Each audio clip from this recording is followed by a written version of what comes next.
సుబ్రహ్మణ్య భుజంగ స్తోత్రం 24వ శ్లోకం.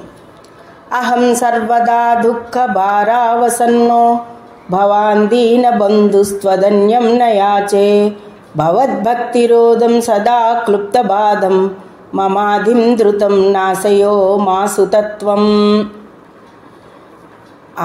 స్వామి పార్వతీనందన, పార్వతీదేవి కుమారుడా, అహం సర్వదా దుఃఖ భారావసన్నో, నేనెప్పుడు కూడా దుఃఖముతో కృంగిపోయి ఉంటున్నాను. భవాన్ దీనబంధు, నువ్వు కష్టములు ఎక్కడైతే ఉన్నాయో నిన్నెవరైతే స్మరిస్తూ ఉంటారో వారందరికీ చుట్టవు కదవటయ్యా. దుఃఖములు పోగొట్టి శాంతి నొసిగే వాడివి, నిన్ను మించిన కన్నా ఎవరున్నారయ్యా?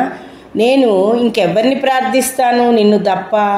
నిన్ను పూజించేటప్పుడు కానీ, నీ పట్ల భక్తి చూపించేటప్పుడు కానీ ఎటువంటి ఆటంకమైనవి ఉన్నాయో, ఎల్లప్పుడూ బాధలతో నిండి ఉందో, నా మానసిక వ్యధను నీవు నశింపజేయు.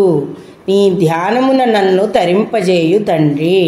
నేను వేడుకుంటున్న ఈ మాటలన్నింటినీ కూడా నా ప్రార్థనని ఆలకించు తండ్రి.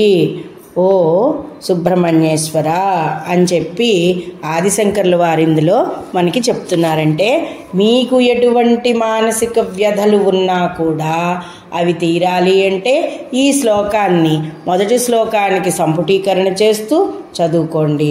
ప్రతినిత్యం కూడా ఈ సుబ్రహ్మణ్య భుజంగ స్తోత్రాన్ని పఠించి చిమ్మిలి నివేదన చేసినట్లయితే ప్రస్తుతం జరుగుతున్న శని రాహువుల యొక్క చండాల యోగాన్ని కూడా మనం అధిగమించవచ్చు.